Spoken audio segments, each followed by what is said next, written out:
This is a video about the first time I went camping for my art project, the Patchwork Forest, where I'm going to turn this piece of land into a magical piece of land art.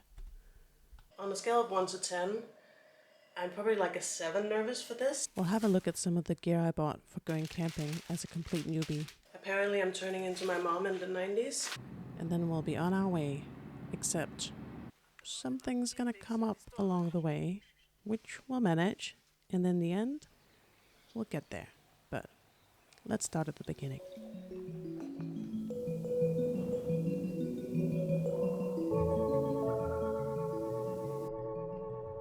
First things first, let's go pick up the camping gear that I bought. And being a Danish person, as I am, I'm gonna do that by bike. It's how we get pretty much anything, anywhere around here. Tomorrow I am going on my first overnight camping trip to the Patchwork Forest. So it's just this tiny little patch right here. This bit, that's the first patch of the Patchwork Forest. I want to just quickly thank the Danish Arts Council for supporting this project that I'm starting up on the Patchwork Forest. I'm actually a little bit nervous because, to be totally honest, I haven't been camping since I was a child, I think. So I really don't know what I'm doing. But I just kind of figured I could probably figure it out. Normally when I go down there, I'll be going with the train and bringing my bike. But this first time around, I'm actually going with a friend. She has a car and she's driving me, and she'll be staying there with me for the first night, so I really appreciate that. It's her holiday, so she doesn't want to be on camera, so she won't be in the shots. So if you're wondering, that's what's happening. But yeah, that's a huge relief to me because yeah, I've been a little bit nervous about this, and it's definitely nice to know that she'll be there that first night, and hopefully I'll feel brave enough to stay on my own a few more days. Now I'm gonna show you some of the camping gear that I bought.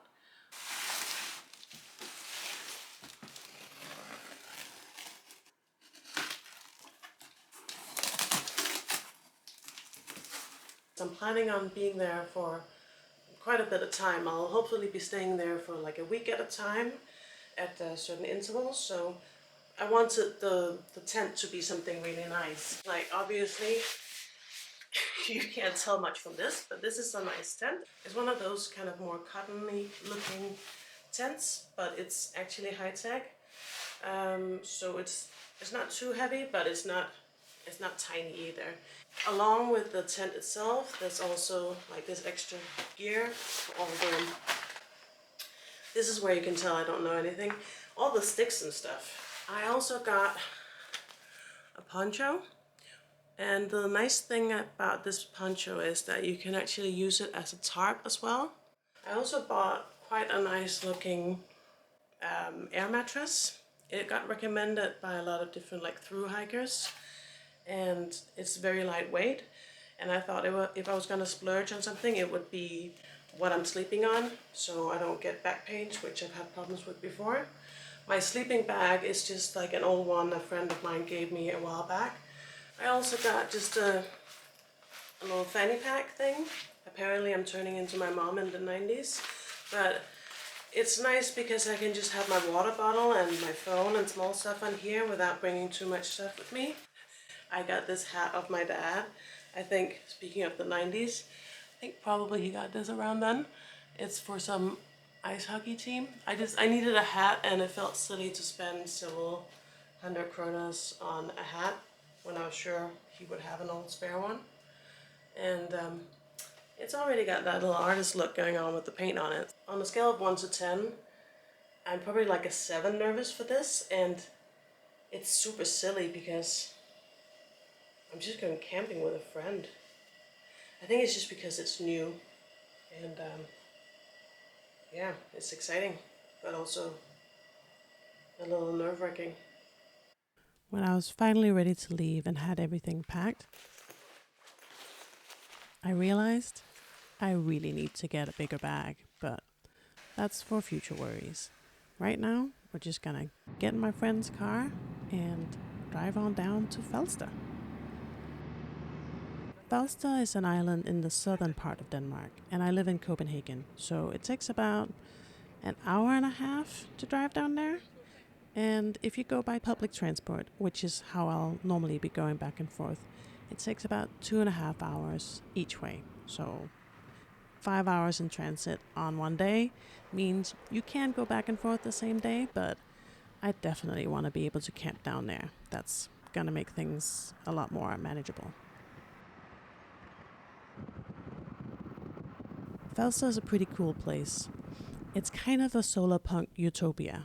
There are windmills and solar cells everywhere. We really have a lot to learn from them.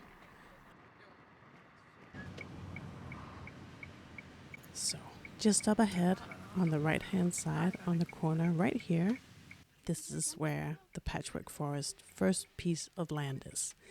It's so exciting to finally get there. It's the first time since I bought it that I'm going there, and it's looking a lot different from how it looked when I last saw it. This all used to be grass, and now it's just dirt.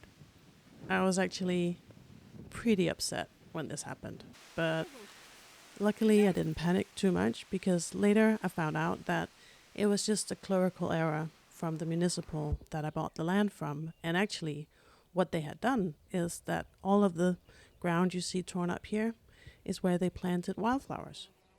So it actually turned out to be a blessing in disguise.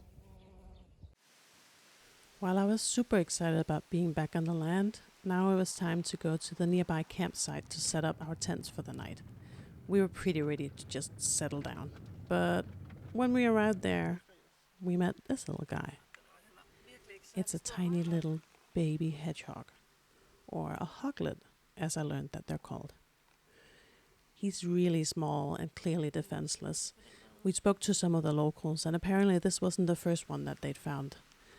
We thought maybe the mother had been hit by a car or something. So we put a pause on our plans and picked up the little fella. We heard about a local association that is dedicated to taking care of hedgehogs, and my friend, who's a pretty resourceful type, pretty quickly got on the phone and made an agreement with someone who said she would take care of it. Actually, she's living on a farm and already taking care of some other little hoglets, so we felt really confident about taking this little guy to her. I was really relieved that we weren't going to try and save him ourselves somehow, because you really need to know what you're doing with wild animals like this. They have a lot of specific needs, and you shouldn't take it lightly. We met the lady there, and she was super sweet. You could tell by the way that she handled the little hoglet that she knew exactly what she was doing, and she had done it so many times before. We felt really confident that he would be more than all right in her care. It was a big relief, because, I mean, look at that little thing. It's too cute. After dropping off the hedgehog, we found a nearby cute little town to have some dinner. We were both pretty exhausted and thought campfire food would just be too much to just do at this point. So sometimes what you need is some French fries.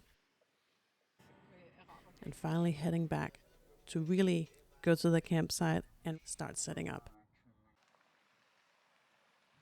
This right here down by the sea, it's a really nice spot, and calling it a campsite kind of makes it sound bigger than it is. It's really just a little piece of land where there's a shelter you can book, or you can bring your tent and you can set it up there for a really small amount of money. It's super nice because there's a little table and there's a fire pit and there are some toilets. So you have all the basic necessities taken care of, and it feels kind of more safe than just staying on my land where, there's no toilet and people can just walk in whenever, and this is a little bit more, feels safer. I had been kind of nervous about this whole first time camping experience, but setting up the tent was super easy. Even as a complete newbie, I felt pretty fine about it and proud of myself for setting all that up. Ready for the night. It's a little wrinkly, I didn't do maybe the most fantastic job, but hey, it was my first time. I'm tired. Time to just have a moment to enjoy the sunset and call it a day.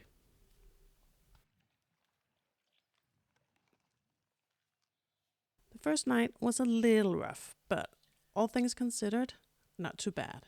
I felt like I had accomplished my mission and I was feeling pretty good about it. And I was really happy that the tent had kept out all those spiders that I really don't enjoy. It was actually really cozy. It was looking like it was going to be a beautiful new day, and I said goodbye to my friend who was off to go on her own little adventures, leaving me on my own on the campsite for a little breakfast. I had a real moment to myself, just kind of hanging out, just kind of establishing a feeling of some sort of temporary belonging. I really like that little piece of beach. There's all this seaweed there. It's on the opposite side of all where all the tourists go, where the nice beach is, but I always had this kind of special love for these things that are underappreciated. I think that seaweed looks beautiful. I don't know. I like this humble landscape. I love the windmills you can see everywhere, also here in the background. And I really like this little bridge that I can just hang out on. I actually ate a lot of my meals there and did a bit of meditation and the like. At this point, I was feeling really content and really relieved. I was just kind of gathering my strength to be ready to go up for my first day of working on my land. This big project that I had been dreaming up for years, and I was finally starting the Patchwork Forest. Buying up lots of small little plots of land and turning them into these magical little forestscapes. But at this point, it's pretty much just a bare piece of land. And just one of them. It's far way off from a whole patchwork forest. But hey, you gotta start somewhere, right? Thanks for coming along, and I hope I'll see you in the next video. Goodbye.